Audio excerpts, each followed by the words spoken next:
हम पढ़ेंगे कक्षा 3 की रिमझिम पुस्तक से पाठ 11 मीरा बहन और बाघ। इस पाठ में उस समय का वर्णन है जब हमारे देश में अंग्रेजों का राज था और उस समय बहुत सारे आंदोलन हुआ करते थे जिसमें गांधी जी के अहिंसावादी विचारों का बहुत से लोगों के ऊपर बहुत अधिक प्रभाव हुआ। ऐसे में बहुत से अंग्रेज भी थे जिनके ऊपर गांधी जी के विचारों का बहुत अधिक प्रभाव पड़ा। इंग्लैंड की ही रहने वाली मीरा बहन उनमें से एक थी जो आजादी के 5 साल बाद इंग्लैंड छोड़कर भारत में आकर बस गई थी। आइए पढ़ते हैं इस पाठ में उनके बारे में ऐसा क्या बताया गया है। मीरा बहन का जन्म इंग्लैंड में हुआ था। गांधी जी के विचारों का उन पर इतना असर हुआ कि वे अपना घर और अपने माता पिता को छोड़कर भारत आ गई और गांधी जी के साथ काम करने लगी। मीरा जो थी वो इंग्लैंड की रहने वाली थी।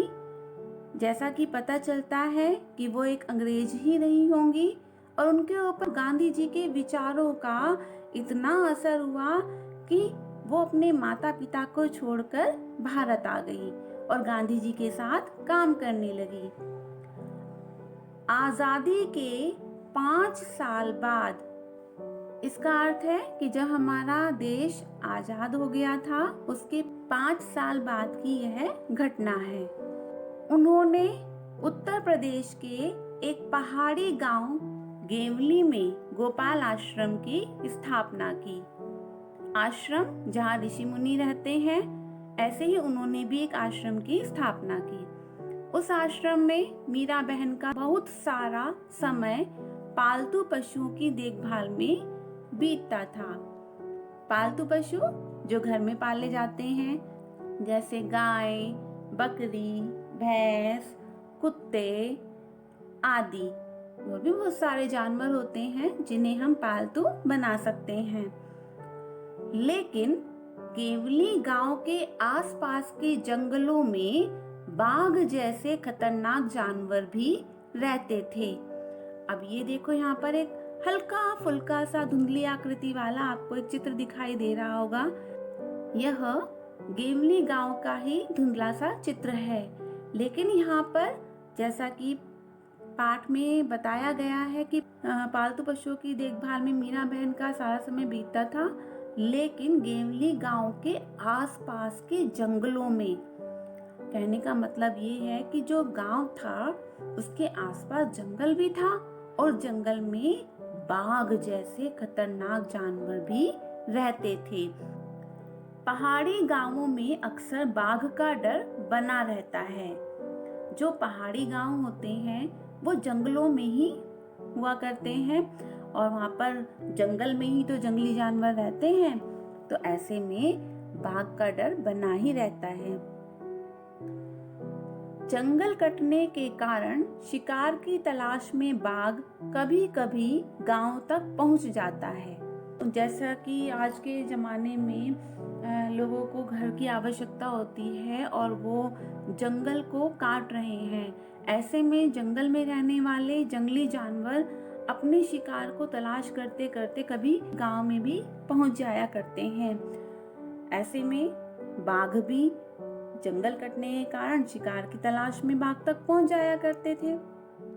गेवली गांव में एक बार यही हुआ। मीरा बहन कहाँ रहती थी? गेवली गांव में। और वहां पर एक बार यही हुआ। क्या हुआ? एक बाघ ने गांव में घुसकर एक गाय को मार डाला। अब जंगल में तो उसको शिकार दिखाई नहीं दिया बाघ को, इसलिए वह गांव में घुस आया और गांव में उसने गाय को देखा और उसको मार डाला। सुबह होते ही यह खबर पूरे गांव में फैल गई। अब गांव होता ही कितना बड़ा है, छोटा सा तो गांव होता है, इसलिए पूरे गांव में यह खबर फैलते देर नहीं लगी। गांव के लोग डरे कि यह बाघ कहीं फिर से आकर दूसरे पालतू जानवरों और किसी आदमी को ही अपना शिकार न बना ले। गांव के लोग गोपाल आश्रम गए और उन लोगों ने मीरा बहन को अपनी चिंता बताई। अब गांव वाले बड़े चिंतित हुए। उन्होंने सोचा कि बाघ तो अब गांव में भी घुस आया है। अगर आज उसने गाय को मारा है तो और भी बहुत सारे पालतू जानवर हमारे घर के अंदर बंधे रहते हैं या आदमी भी निडर होकर सो रहे होते हैं, तो वह कभी ना कभी किसी पालतू जानवर और किसी ना किसी आदमी को अपना शिकार फिर से बना सकता है। इसलिए वे सभी अपनी चिंता लेकर मीरा बहन के पास गए, क्योंकि मीरा बहन ने वहां पर एक आश्रम बनाया हुआ था जहां पर सारे पालतू जानवरों की वह देखभाल किया करती थी। गांव के लोगों ने अंत में तय मतलब निश्चय किया कि बाघ को कैद कर लिया जाए। कैद मतलब उसे बंद कर लिया जाए, बंदी बना लिया जाए। उसे कैद करने के लिए उन्होंने एक पिंजड़ा बनाया। पिंजड़े के अंदर एक बकरी बांधी। योजना थी कि बकरी का मिमियाना सुनकर बाघ पिंजड़े की तरफ आएगा। पिंजड़े का दरवाजा इस प्रकार खुला हुआ बनाया गया था कि बाघ के अंदर घुसते ही वह दरवाजा झटके से बंद हो जाए। शाम होने तक पिंजड़े को ऐसी जगह पर रख दिया गया जहां बाघ अक्सर दिखाई देता था। यह जगह मीरा बहन के गोपाल आश्रम से ज्यादा दूर नहीं थी। अब गांव वालों ने निश्चय किया कि हम बाघ को एक पिंजड़े में कैद कर लेंगे और पिंजड़े के अंदर ही एक बकरी को भी बांध देंगे, क्योंकि बाघ तो जानवरों को खाता है और वह बकरी का मिमियाना सुनकर वहां आएगा और जैसे ही वो बकरी को खाना चाहेगा तो पिंजड़े के अंदर बंद हो जाएगा। सबने एक ऐसी योजना बनाई और पिंजड़े को ऐसी जगह रखा गया जो गोपाल आश्रम से ज्यादा दूर नहीं थी। यहाँ इस चित्र में हम देख सकते हैं गांधी जी के साथ मीरा बहन भी हैं और वह गांधी जी से बातचीत कर रही हैं। रात बीती, सुबह की रोशनी होते ही लोग पिंजड़ा देखने निकल पड़े। उन्होंने दूर से देखा कि पिंजड़े का दरवाजा बंद है। वे यह सोचकर बहुत खुश हुए कि बाघ जरूर पिंजड़े में फंस गया होगा। सभी ने बाघ को पकड़ने के लिए एक पिंजड़ा बनाया था जो गोपाल आश्रम से ज्यादा दूर नहीं था। अब जब सुबह हुई तो लोगों ने दूर से देखा कि पिंजड़ा तो बंद है।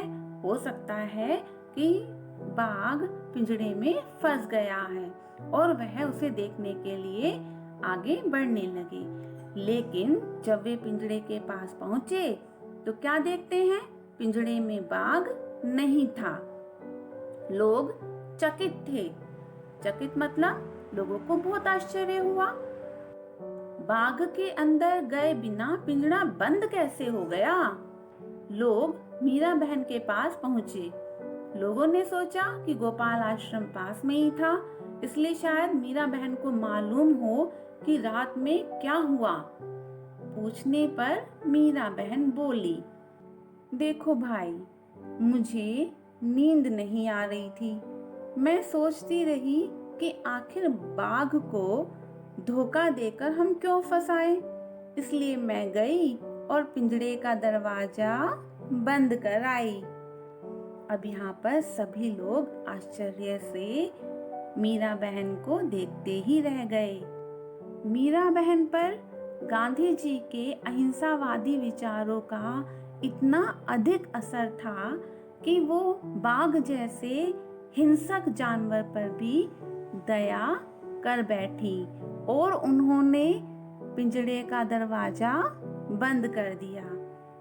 इस कहानी से हमें यह शिक्षा मिलती है कि हमें सभी जीवों पर दया करनी चाहिए। अब प्रिय बच्चों, आप सभी पुस्तक में आए हुए सभी कठिन शब्दों को, सभी नए शब्दों को आप पढ़ें, समझें और गांधी जी के अहिंसावादी विचारों का पालन करें।